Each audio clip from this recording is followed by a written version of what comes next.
Okay, so I think we are live now. Hello, everyone. Welcome to our session, VR at Work. I'm Claudia Backus, and I lead enterprise and productivity partnerships for Facebook Reality Labs. Before we begin our panel discussion, I'd like to introduce our panelists to you. First up, I'd like to introduce Mark Atkinson. Mark is the CEO of Motion, the leading SaaS platform for VR simulations. Next up, Justin Barad. He's the CEO of Also VR. He's a former amateur game developer turned Harvard-trained orthopedic surgeon, and he's the co-founder of the surgical training platform Also VR. Bharani Rajakumar is the founder of Transfer. He's passionate about using technology to provide high-quality experiences that enable people to prosper and pursue their dreams. Next up, Tom Symonds. Tom is the CEO of Immerse. He's been at the forefront of disrupting the enterprise learning space for nearly 10 years. And finally, last but not least, Michael Wallace, who is the CEO and co-founder of Oxford Medical Simulation. He has worked extensively on both clinician and patient-facing technology applications. So thank you all for joining us here today. So let's start our panel. And I'd like to start by asking each of you to spend just a few minutes to share your story. Help us understand how you became involved with VR technology. Is it a path that you chose or did it choose you? And I'd like to start with Justin. Thanks, Claudia. That's a great question. I'm not exactly sure who chose who here, but as you mentioned, I started out my life heading on a track to be a game developer. And I started getting interested in healthcare when a family member of mine became very ill. And I wondered if there was a way to use software and technology, not necessarily for entertainment, but to help people. So I pivoted from computer science to bioengineering with the goal to invent healthcare technology, but I didn't know how to get started with invention. And a mentor told me if you want to invent something, you need to understand the problem you're trying to solve first. And he felt that the best way to understand medical problems was to be a doctor. So that led me to attend medical school at UCLA. And then I stayed there to do my orthopedic surgery training. And it was really there where I experienced what I think is one of the biggest problems facing healthcare today, which is how we train and assess our healthcare professionals with their technical skills like surgery.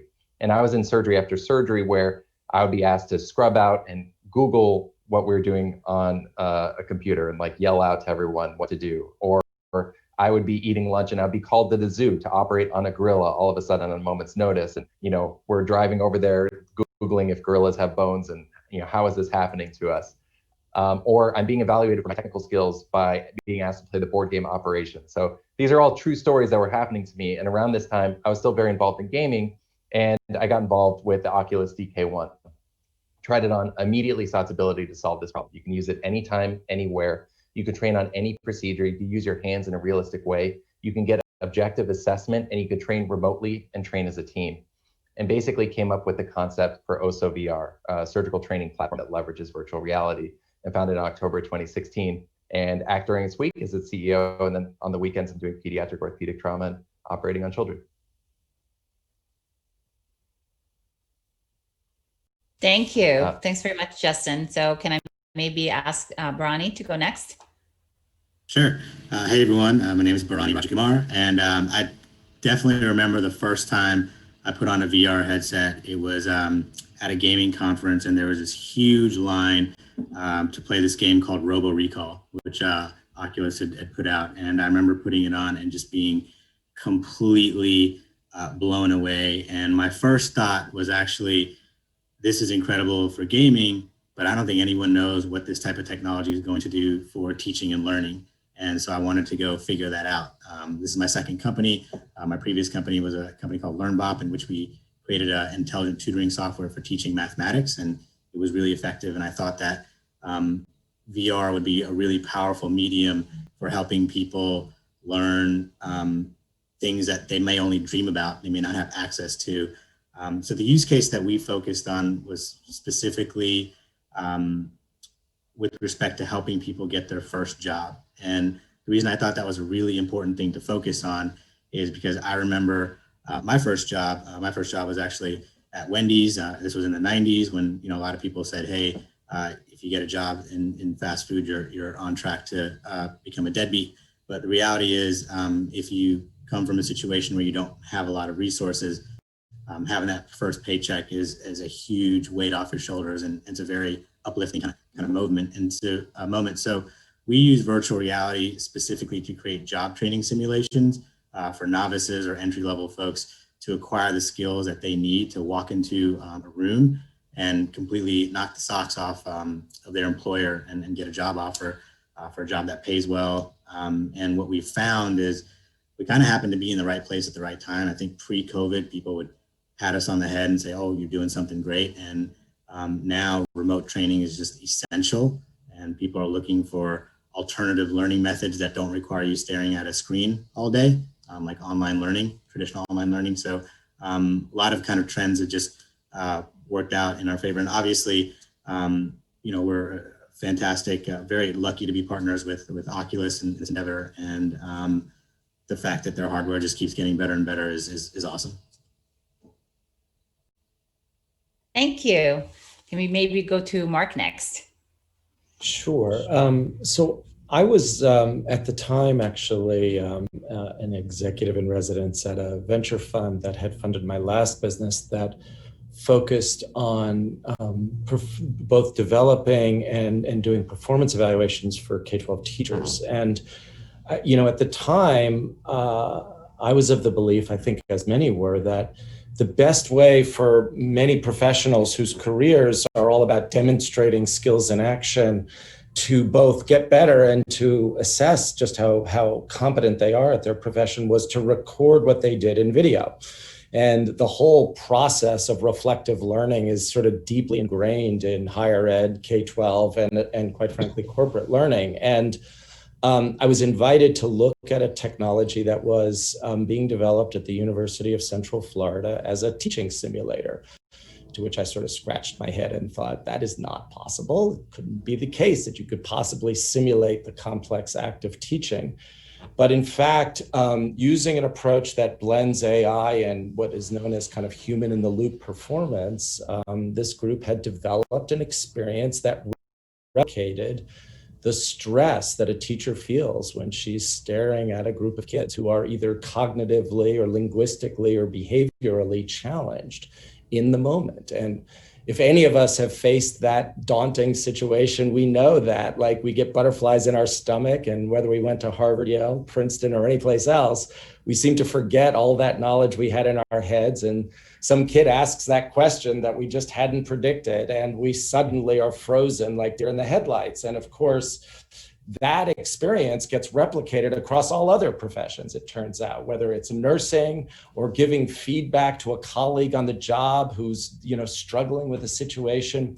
We all find ourselves in these moments when there are really, really difficult situations that we have to confront and activate the training that we've had. And seeing how I did in the moment recorded in video is good, but being able to invoke the stress that you feel in real time and try to activate the knowledge or training that you've had in a real simulation, there's just nothing really better than that. And so Immersion has since licensed and built on this technology, and we use it. We still use it in education, but I'd say by far the biggest applications have been in healthcare, where doctors and nurses are forever having challenging conversations with patients and with families around, especially today, you're just seeing the stresses that profession is experiencing as extraordinary. And leaders who are trying to build diverse teams that work across cultures and now increasingly working virtually, having to give feedback, coordinate a shared understanding, create a fair and equitable workplace. These are all kind of situations that require us as adults to have difficult conversations. And there's just no way to practice those conversations in real life. We've all been through that heinous experience that we do in face-to-face training, where we do one-on-one role plays, and we all pretend that we're trying hard and we don't embarrass one another, and we go back and we've basically learned nothing and completed the task. And the great thing about VR is that you can actually create an immersive experience that gives you the sense of presence that actually triggers you to believe, oh my God, game on, I actually have to perform in this situation. And you forget, in our case, that you're talking to a virtual reality avatar. You think you're talking to the person that you're going to face tomorrow in that situation, and you do your best and you fail, but you fail in safety, you fail in privacy, and you have the chance to get better. And I just think the medium has so much potential in this regard. So that's how we came to it. Thanks, Mark. It's great to hear how many different ways VR can help in healthcare these days. Maybe we'll delve a little bit deeper into that later on in the conversation. So I'd like to ask Tom to go next and talk to us about Immerse. Great, thanks, Claudia. So I'm Tom Symonds. I'm the founder of Immerse. It took me a little while to get to VR, I have to be honest, but my starting point was online education and looking at it about 10 years ago, before the term EdTech even existed, and thinking, my goodness, there is some real disruption that can be brought to bear on this sector. And so my kind of very naive entrepreneurial start was taking a part of Second Life, which some of you may remember, and using it as an online language platform. Absolutely horrendous as a business idea, I have to say, but it was my first introduction into the world of kind of immersive tech meets learning, and that, you know, has been me and my team's sort of obsession for the last 8 years. And I think, you know, we sort of fiddled around with Second Life, and then we built our own platform, and then there was this kind of massive pivot when the Rift arrived, because we realized that move from 2D to 3D was just incredible. But, you know, we'd created this platform which allowed, you know, multiple people to be in a VR headset at the same time, but it was about 4 years too early because the enterprise sector was just not ready for it. So we've been in this very, very lonely place up until, I would say, the last year, where just no one seemed to get it, apart from a few very curious people and some great blue chip companies that we work with, like Mars and Nestle, and we're very lucky to work with Facebook and Shell and BP. But it's taken quite a while to get to that point. And I think, you know, I'm sure we'd all say on the panel that the arrival of the amazing Quest headset, a mobile headset, has been a kind of transformative moment for all of us. So yeah, my VR experience is really fired up by the way that the headset technology is moving now and making it much more accessible for enterprise. Great. Okay, Michael, you're last, but certainly not least. We want to hear from you. Yeah, no, thanks, Claudia. Yeah, I mean, really, you know, my path to VR, and I guess how I kind of came to be training and assessing, you know, thousands of healthcare students and healthcare professionals all over the world is a little bit of a long path. So I'll try and do the short version, which is, suffice to say, I mean, so my background, veteran in the kind of health tech space. My co-founder, Dr. Jack Pottle, I've known since we were kids. About 7 years ago, we set up and founded a free open access medical education platform, really focused on kind of practical medical education. Grew it in our spare time to well over 2 million users. And it was really the sort of combination of that platform, my co-founder's simulation experience in healthcare, my health tech background.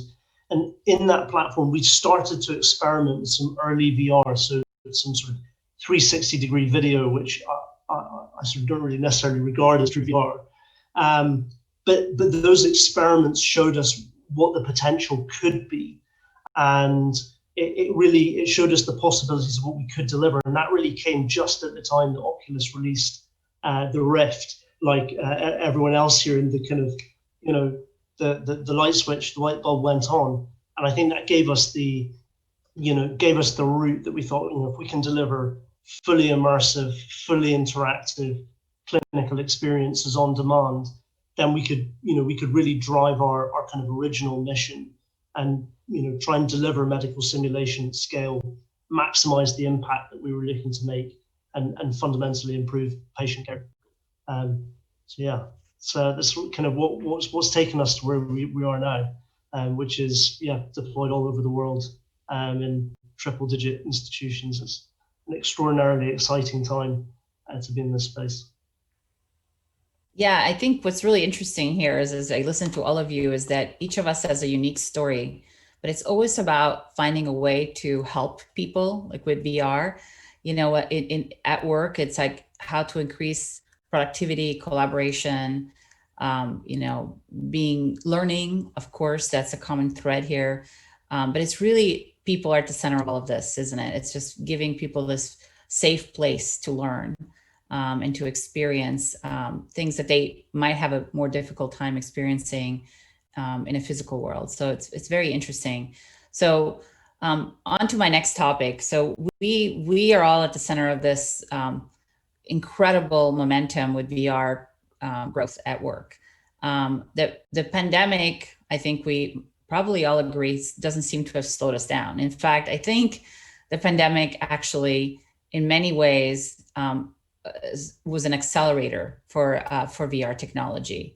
And so I would like your perspective on this point. Like, how have you seen, what kind of change have you seen to the opportunity with VR for your business because of where we are today, with both in terms of as a result of the pandemic and where we are in terms of the adoption of the technology, and how are you? What are you hearing from your customers in terms of this opportunity? How is it helping them, and what kind of challenges are they facing that you're trying to address really moving forward? So I'm going to start with Bharani. I'm going to ask you to start, and everyone else can chime in after him. Sure. So I think one of the most interesting things about this this trend here is when it started, and I'm sure everyone on this panel would agree, you'd go out there and you'd show people VR and they would think it's a toy. They'd be like, oh, it's cute. You know, it's something that you'd buy your daughter or your niece or your nephew for Christmas. And I think what we all kind of saw is that, yeah, it's fun for sure. There's lots of great things to do on it for kids, but it's actually can be much more than that as well. And so actually one of the hardest things about VR, I think, is that there are so many ideas, and a really fun activity would be for everyone on who's listening, who's watching. We don't actually know who is. We can only see ourselves on this panel right now, but to just post your idea for a VR. You know, what do you think? What would you do with VR? And you'll probably get like a million different answers. Everyone from, you know, someone who's 5 years old to 85 years old has ideas for how they can use VR. And that's actually part of the challenge, is trying to figure out where can you actually build a business. And, you know, since we're at the SU GSV Summit, I'm sure there's people who are listening are no strangers to the challenges with wanting to help create technology in education, but always running into the challenge of the budget and who's going to pay for it. And so we focus specifically on enterprise, on helping people get jobs, because we knew that there was a win-win opportunity for the enterprise to get better qualified candidates, but also for the job seeker to, you know, get connected to a job more quickly. And the pandemic has certainly shifted everyone's mindset from like, oh, that's an interesting little, what's the word that people use? Gadget. That's an interesting gadget, to, oh, I need that right now because I can't fit more than a certain number of people in this room to do training anymore, or I don't have access to physical space anymore. And I would say, whereas a few years ago, we were hiking up a very steep mountain, now we are on a surfboard and we are riding a wave. And you know, I think the future is going to be really fun and really incredible and really enjoyable. Yeah, what you said like really resonates with me, Bharani, because VR is almost too awesome in a way, and I feel like it's you know, pre-pandemic put you in an awkward situation where everybody wanted to try VR, but not all VR is created equal. So their experience kind of colored their perception of it. So you would have someone, you know, even like pay for a VR application, then it didn't create value for the business, or it wasn't as good as they thought initially, and they were just had like, it was the honeymoon phase. And so this is, yeah, I think that the just wow factor of VR creates kind of a business challenge. And then the ideas thing is very much true. And I think a lot of what we're doing is, how do we keep people excited about this while sort of, in a way, punting their ideas down the road to focus on what VR does so well right now. And what the pandemic really crystallized is, like, everybody knew that this was sort of a need to have and that it was important, but maybe they wanted to do it later, or they're figuring it out. And now all of a sudden in our industry, this is a crisis of healthcare. And I'm curious to hear Michael talk about it as well, where we really have two elements to what we do at OSO for technical training in healthcare. One is we work with the medical device industry. So organizations like Johnson & Johnson, they make very complicated technologies like robotic surgical equipment, minimally invasive joint replacement, navigation systems, enabling technologies that take time to learn. And the way that we learned them previously was to go to a large scale course or conference where there are hundreds of people. That's not happening at all right now, right? And may change forever in the future in the so-called new normal. So these organizations are like, this is a core part of their business. They sell their technology through education. And so they're all of a sudden, they're like, oh my God, we have to train our customers. How are we going to do this? And now they're turning to VR as an incredible solution where you don't have to physically be in the same location. You can train all over the place. And it's part of an overall catalyzation of digital transformation that's happening in the healthcare industry. Now, on sort of the surgical education side, we also work with residency programs. So these are surgeons in training, residents and fellows who are practicing physicians, but they're learning the skills that they need on patients in order to practice independently. And already we have data that shows that prior to COVID, 30% of residency graduates couldn't operate without supervision, despite 14 years of education. So the system was already breaking down. And now you have elective surgeries canceled for a significant period of time. And now that residents are back, they're either being staggered, so they're only working every other week just in case someone gets sick, so there's some redundancy, or the volume is much lower sort of across the board. So these residents may be losing out on a year of training time when they were already undertrained to begin with. So once again, another sort of crisis where our profession of surgeons and doctors in general are like, how do we ensure that we have an adequate supply of well-trained healthcare professionals? And you even saw in the peak of the crisis that individuals were being called back from retirement, med students were being forced to graduate early. So this is really the tip of the iceberg with the aging population. So we've seen a huge sort of crystallization of the need for VR, both in industry and healthcare, where we'll have partners that we work with where literally like a couple months before the pandemic, they may have given a lecture to their leadership why they're not going to go forward with VR. And 2 months later, they're doing this global VR strategy. So it's with skeptics, it's done a total 180. And there is very strong demand and acceleration. Michael, is that what you're seeing as well? Yeah, I mean, absolutely. I mean, I think the key drivers, for what we were doing, clearly existed before the pandemic, and we have seen an accelerating factor from it. But prior to COVID, it was abundantly clear that there's just not enough opportunity, not enough clinical placements for doctors and nurses to get the experience they need to be adequately trained. And the solution to that over the last 15 years has been clinical simulation, high fidelity simulation centers with robotic mannequins, and all the evidence shows that it's very effective and participants enjoy it, but it's very high cost. It's pretty low accessibility in terms of those centers, and fundamentally a very low throughput that you can get those sort of those experiences. Certainly in the UK, doctors get one session a year in a sim center, and I think that together just it makes the case for bringing in something like VR, where you can take it from being this low frequency event to an activity more like a gym, where you can just drop in and get that experience and continue to learn, repeat. And yeah, I mean, absolutely, COVID has accelerated that, as the alternative to those simulation centers just haven't been available to be used at all, whether you're talking about professionals in hospitals or indeed in nursing schools and medical schools. Yeah, I'd also just say that one of the sectors that we've been active in has been the energy sector. again, highly regulated, and you can't stop training people or assessing people. And I think, back to my introduction, we had this concept of a trainer being in, London and a trainee in Houston. And everyone was like, oh, I can't get my head around that.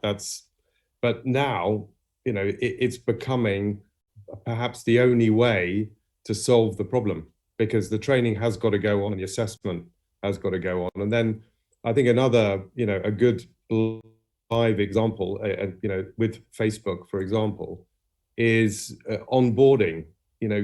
When you're bringing new people into a business, you want to give them that kind of stimulating experience. But if you can't get to Menlo Park and see the amazing buildings there, then what better way of bringing it a close second is creating something that is stimulating in VR, so you can still kind of drive that first exciting experience. So as a technology, it can solve a lot of those key problems we're finding.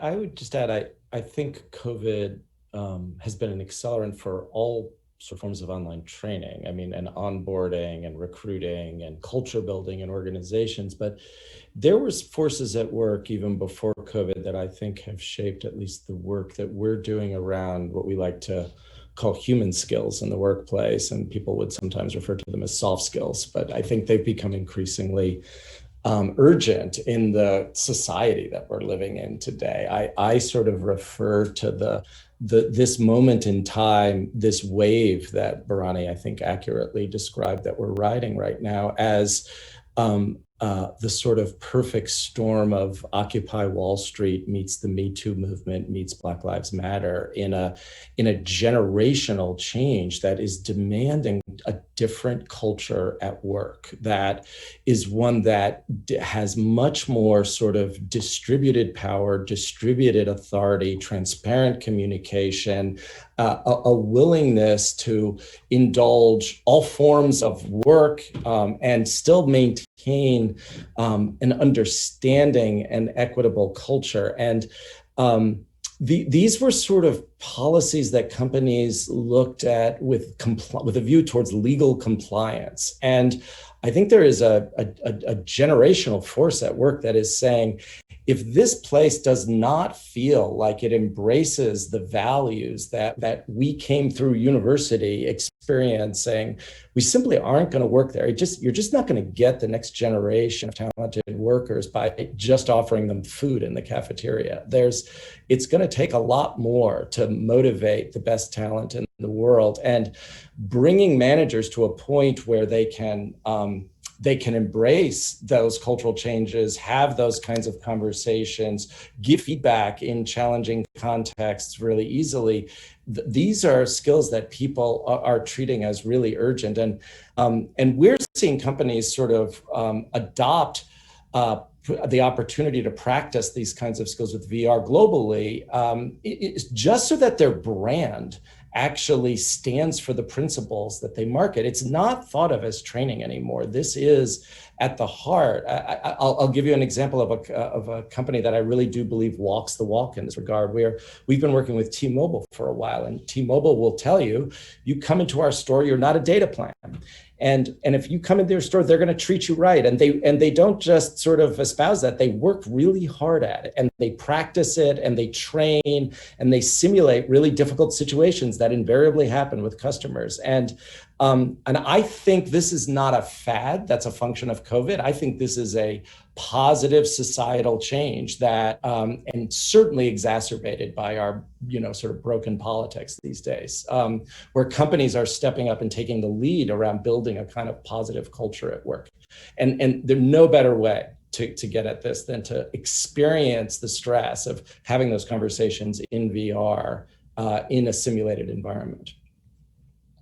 Yeah, I think, thinking about what Bharani was saying, where VR was initially viewed as a toy or a novelty, and then you hear the issues that everyone works on and what Mark is alluding to, which are incredibly serious issues facing the world. And it leads me to think that one of the key drivers is not just COVID, which is, it's a bad thing. I really wish it wasn't happening. It's just been a horrifying thing for everybody to go through. And I think that we'd still be really accelerating without it.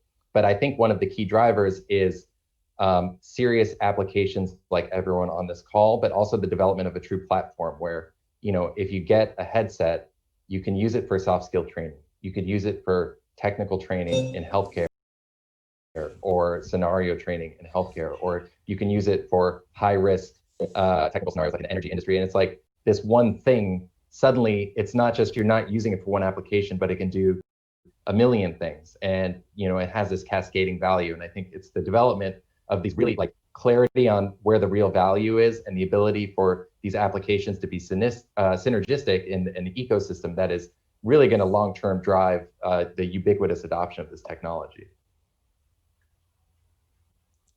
Great.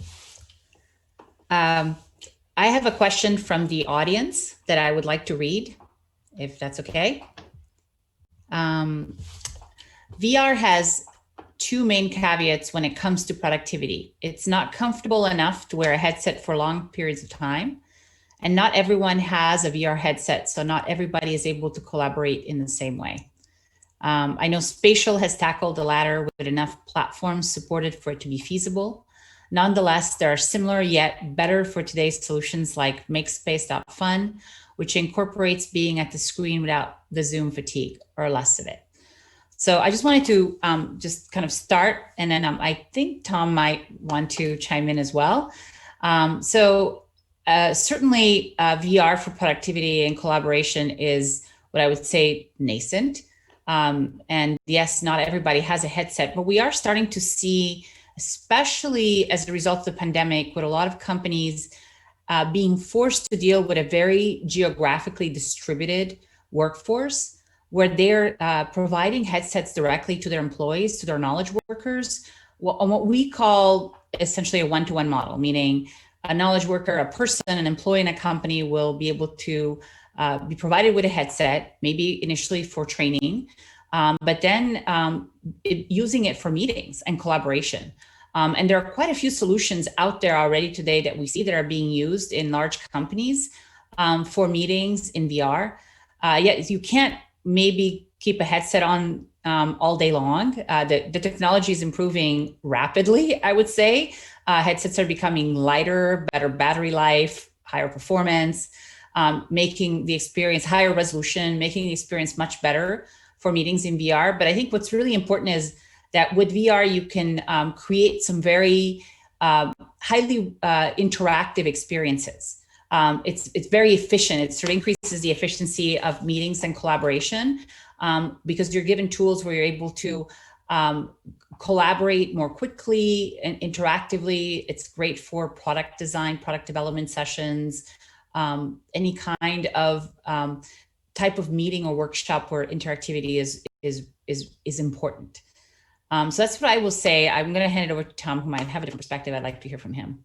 No, look, my perspective is not too different from yours, Claudia. I think we would all love, and I think you particularly would love everyone in the world to have a Quest, but that is probably some way off. And so I think what you have to offer as a way of easing enterprise colleges, schools into the world of VR is different access interfaces. So, I mean, our starting point, as I said to you, was originally PC based, and so if you can offer your customers the opportunity to come in either via a 2D interface where you're using WebGL, where you can still interact live, and you're not getting the same level of interactivity or depth of experience, and then you can maybe have the person who is being trained or assessed in a VR headset, then that can also be, you're giving people alternatives. It's the same, we have an option also to run content now on mobile devices too. And I think it's about introducing a blended experience. And then I think as VR technology becomes more ubiquitous and the price comes down, all those things that we know will happen over time. But I think it's giving people a choice, I think, is important. Yeah, I totally agree with you, Tom. And I think that sort of cross-platform, offering at this stage of the game is absolutely critical. And I don't even think it's an either-or situation. We're seeing institutions using this with their learners on both modalities. They'll send their students away. They'll utilize our simulations at home on their own laptops, doing simulations on screen, singular, multiplayer, and then they'll come into their kind of sim suite where they've got maybe Rifts or whatnot, and kind of do it for real, if you like, in VR. And so they're using that kind of blended approach, and I think offering that across platforms is critical at this point. But also agree. Great. I mean, the day when everyone has headsets, bring it on. Yes, indeed. All right, so we have another question from the audience. I'm going to read it. What is your take on the poverty gap as we start to use more specialized, expensive equipment for strategic training? Do you worry that access to VR will create unfair bias for those that are still struggling with access to reliable internet or minimum education baselines? I'd like to ask Bharani to answer this question first and others to chime in. Yeah, first of all, that is an awesome question. And it's kind of the whole premise for our company. So what we found is that because, again, we have a passion for education, but we know that's budgets are tight in that space. But what we found when it comes to entry-level job training is that companies are willing to invest. And because companies are willing to invest in making sure that they have job-ready candidates on day one, that means they're willing to pay for it, which relieves the financial burden for people who may not be able to afford, or have access to high-quality training. And that's kind of a situation that we find to be really positive. It's kind of a rising tide lifts all boats situations where the company benefits from having a better trained workforce, and the individual job seeker who's looking to better their condition is actually better off because they get access to this high quality training that they know they're going to be asked to have certain skills and to be able to perform certain tasks on the job.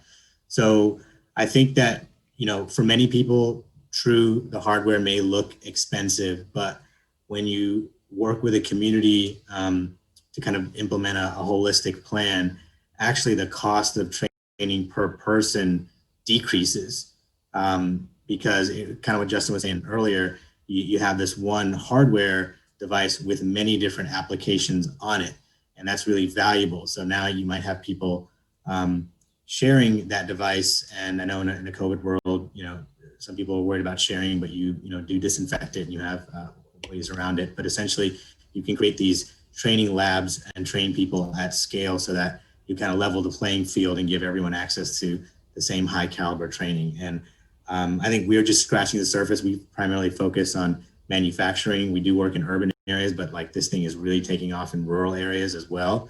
But I imagine in healthcare, this is going to be a game changer. So I'm going to turn it over to Justin and everybody else to talk about that. Yeah, I think it's a good question, and certainly, I mean, these are issues, right? Like, how do you get people the headsets, and they are incredibly low cost, like cheaper, like more affordable than most phones. And then, how do you get them access to? They can be used offline, but how do you get them that initial internet access to at least download the content or get it set up? But I mean, the value and access that this provides, I think, really directly addresses these groups in a major way. So at OSA, we entered an open innovation challenge with the U.S. Department of Education for really two things: to see if there was a way to encourage career preparation and career exploration for technical skills in high school students. And something that's near and dear to my heart is the underrepresentation of specific groups within specialties in medicine. So, for example, in my field of orthopedic surgery, roughly in 2014, something like 4% of practicing orthopedic surgeons were women, which is a shockingly low number.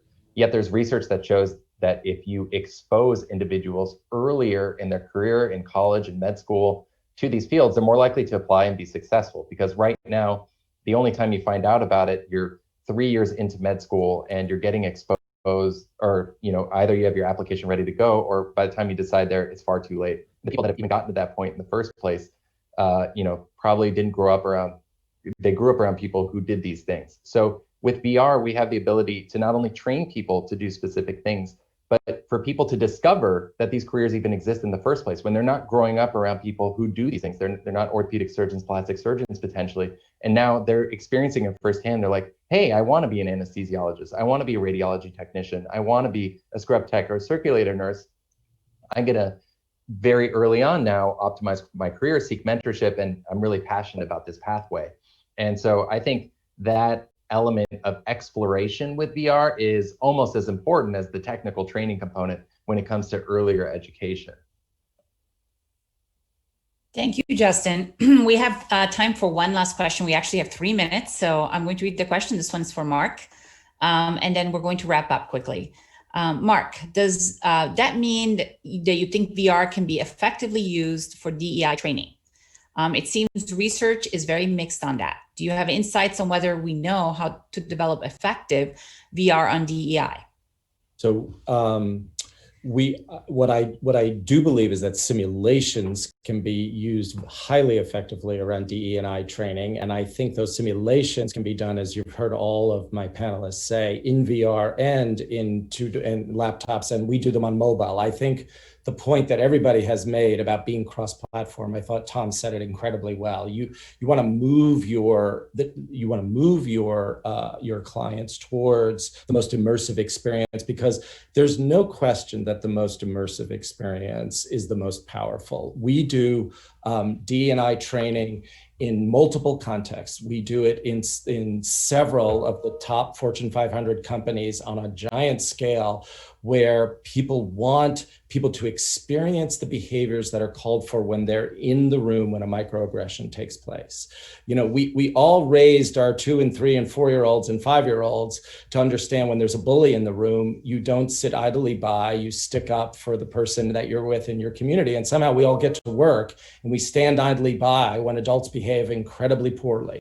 And retraining us to reactivate what most of us learned when we were 5 years old is critically important. And that behavior and cultural change lends itself very well to the kind of practice that immersive simulation can provide. And we do that practice. We do it around faculty meetings where people are coming up for peer review and we find incredible implicit bias. We do it for teachers who are encountering diverse students in their population. And we do it in healthcare, where what happens around oral diagnostics and the conduct of the culture of a hospital is so critical to patient care. It is at the heart of the kind of equity training we think is so powerful. What we know about VR is that the emotional experience you can put somebody through is that much more powerful. And what we should, for another panel, the learning analytics you can give back to the learner about how they come across in a simulation are infinitely more powerful than what you can do without it. So we have some randomized controlled trials. We have not yet done one in D&I, but we are planning to do one shortly. And we have a high belief that we